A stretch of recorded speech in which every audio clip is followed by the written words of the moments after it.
He walked through the streets of Tehran in broad daylight, white hair catching the sun, black turban pressed tight, thousands of voices chanting death to America and Israel rising around him like a shield.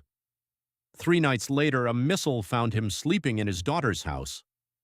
The man who had not slept in the same bed twice for 2 solid weeks, who had abandoned phones altogether, who had canceled every meeting and moved like a ghost through a city of 15 million souls, lay dead in a residential living room beside the body of his own son. How do you kill the most protected man in Iran in 72 hours?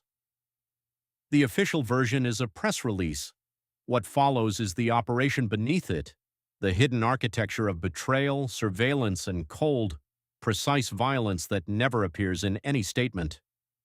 If you want to understand the secret machinery that reshapes the Middle East while the world reads headlines, subscribe to Mossad Chronicles and like this video.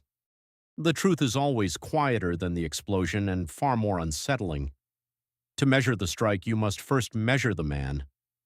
Ali Larijani was not a general in the classic sense, nor a cleric draped in the traditional authority of the seminaries.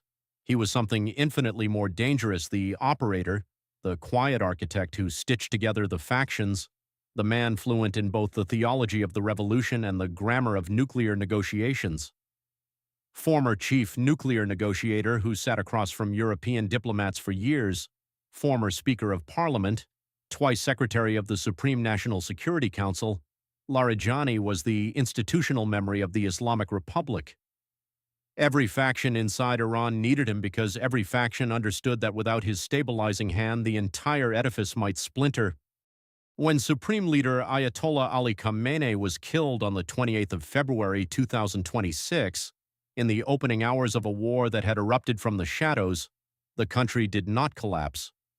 It did not collapse because Larijani was already there, handpicked years earlier as the deputy who would inherit the revolution. Western analysts described him in the days after Khamenei's death with a brutal simplicity. He was the man inheriting the fire, the chief coordinator of Iran's sprawling security apparatus, the voice that would answer President Donald Trump. On the 10th of March, exactly 1 week before he died, Larijani delivered a televised warning directly to the American president. The wording was deliberate, steeped in the cadence of revolutionary defiance. He told President Trump that those far greater than him had tried and failed to eliminate Iran. He suggested with a thin, knowing smile that the president should be careful not to be eliminated himself. 7 days later, the man who issued that warning was a body on a quiet residential street. Larijani knew he was being hunted. Everyone in Tehran knew. After Khamenei's death, Israel had executed a devastating decapitation campaign, killing approximately 40 senior Iranian officials in a matter of hours. Defense ministers, generals, intelligence chiefs, nuclear scientists. The precision was surgical and the message unmistakable. Within the Israeli intelligence community, some analysts had begun referring to the wider operation as Operation Red Wedding, a name whispered in secure rooms, conjuring images of a sudden, merciless betrayal that wiped out an entire leadership class. So Larijani moved constantly, different addresses every night, different vehicles with plates that changed, different routines that never repeated. According to Israeli defense sources, he never slept in the same bed twice during those final 14 days. He traveled with a small protective detail selected exclusively from men who had been with him for years, men whose loyalty was supposedly absolute. He understood better than almost anyone in Iran exactly how Israeli intelligence found people, because for decades he had been the man trying to stop them. He had overseen counterintelligence purges, studied the methods of the Mossad and Unit 8200, the Israeli Military Intelligence Directorate. He knew about the human networks, the signal intercepts, the satellite constellations that watched the same streets hour after hour. For 2 weeks, that knowledge kept him alive. Israeli aircraft flew over Iran every night, their sensors sweeping the darkened cities. Analysts in Tel Aviv sifted through rivers of data, watching for the faintest anomaly, the briefest electronic whisper. Massive operational resources were poured into one specific objective, locating a single man in a metropolitan sprawl of 15 million people. For 2 weeks, they found nothing. It was as if Larijani had dissolved into the air itself. Then, on Friday the 13th of March, 2026, he made a mistake. He decided to be seen. That day was the annual Al-Quds Day rally, the Islamic Republic's most symbolically charged public event, a march through Tehran in ostensible support of the Palestinian cause. President Masoud Pezeshkian attended. Larijani attended with him. The decision, in retrospect, appears almost incomprehensible, a lapse that defies all logic of tradecraft. A man personally hunted by the most aggressive intelligence service on Earth chose to spend an afternoon in the open street, white hair uncovered beneath the black turban surrounded by an ocean of camera phones, photographed from every conceivable angle, broadcast live on state television.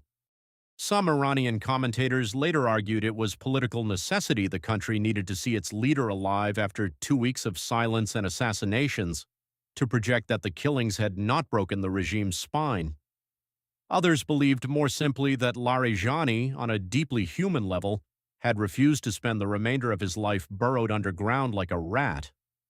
Whatever the reason, that walk through Tehran was an intelligence gift of incalculable value. It told Israel he was alive, on which day, in which neighborhood, at which precise hour. It told the analysts exactly where to start looking when the rally ended and the crowds dispersed. It set, without anyone in the Iranian security apparatus realizing it, a clock running. Here the story becomes uncomfortable, unverifiable, and almost certainly true.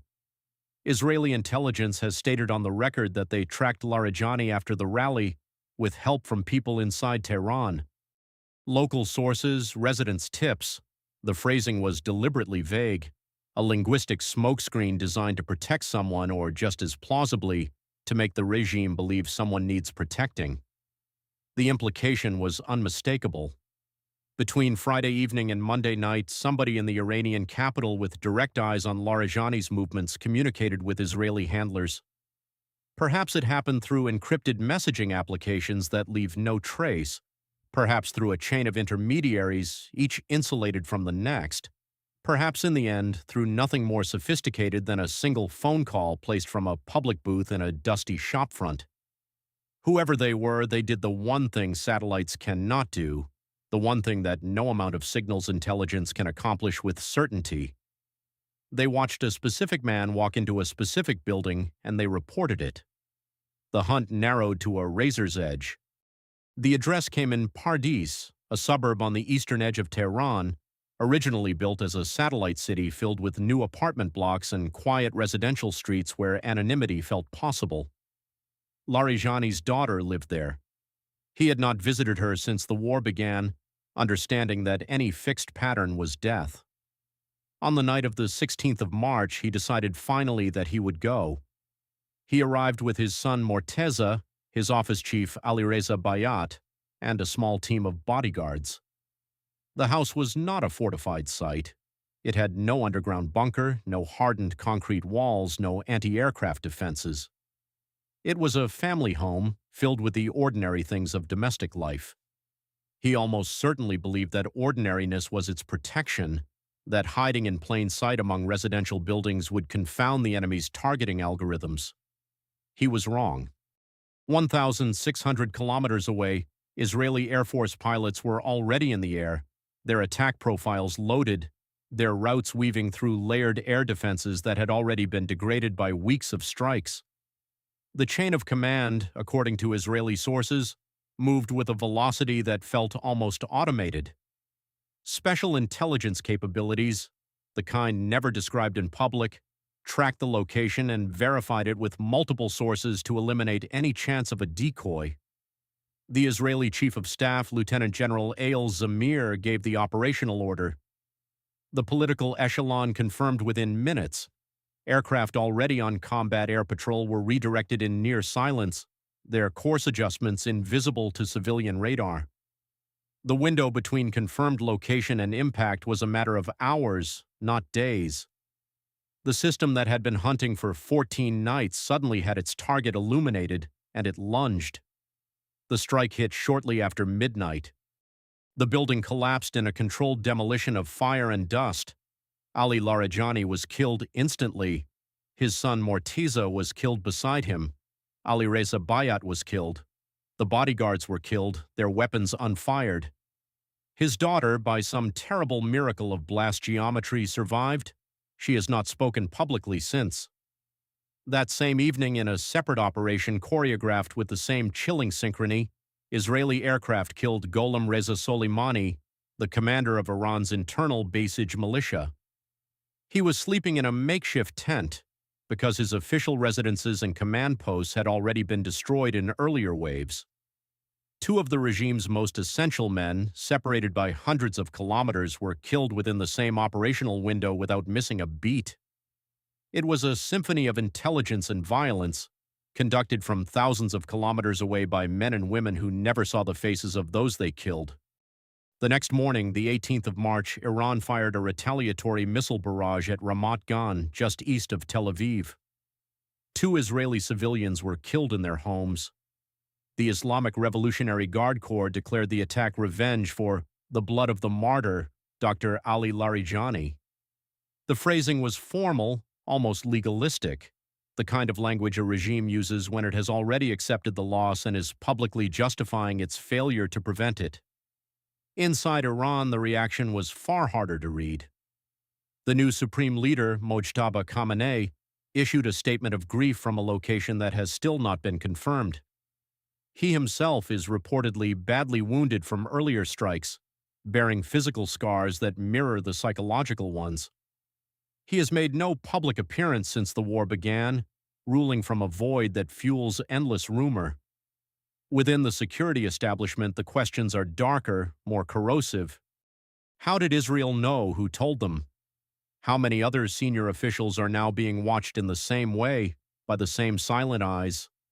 The Iranian intelligence chief, Esmail Khatib, was killed in another Israeli strike less than 24 hours after Larijani's death.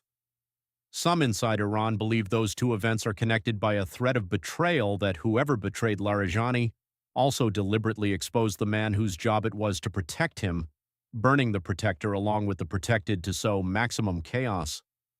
This is the part that should make any observer profoundly uncomfortable. Ali Larijani was not just powerful. By the standards of the Iranian regime, he was relatively rational, a pragmatist who had negotiated with Western diplomats for decades. He understood in his bones that Iran could not militarily defeat the United States or survive a full-scale exchange with Israel. He had reportedly argued internally against extreme retaliation steps, including any strike on Dimona, Israel's nuclear facility, knowing that crossing that threshold would trigger a final annihilating response that would end the Islamic Republic forever. He was, in the precise language of intelligence analysts, the last pragmatist with real power, the last person in Tehran who could plausibly have negotiated an end to the war before it consumed everything. By killing him, Israel removed the man best positioned to stop the conflict from escalating into something the entire region might not survive. His replacement almost certainly will be younger, more ideological, less experienced, and operating under the crushing psychological weight of watching his predecessors die one by one in their own bedrooms. He will be more likely to make the catastrophic decision Larijani would have refused. That is the strategic question nobody in Tel Aviv has publicly answered. What happens when the last rational actor in Tehran is gone, and the ones who replace him have nothing left to lose, and no living memory of how to step back from the abyss? Last Friday, Ali Larijani walked through the streets of Tehran defiant, visible, surrounded by the roar of a crowd that believed him untouchable. He was, in that moment, the most powerful man in the country, the inheritor of a revolution that had survived decades of sanctions and covert wars. By Monday night, 3 days later, he was dead in a residential street, lying beside the body of his own son, his legacy reduced to rubble and whispers.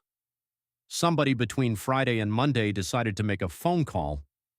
That person is still inside Tehran tonight, walking through the same crowds, sitting in the same government offices, eating in the same restaurants where portraits of martyrs hang on the walls.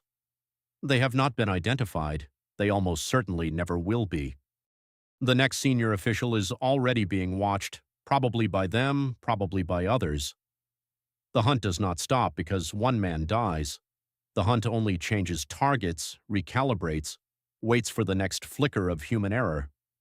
And somewhere right now, in the humming silence of a city that never truly sleeps, the next phone call is being made.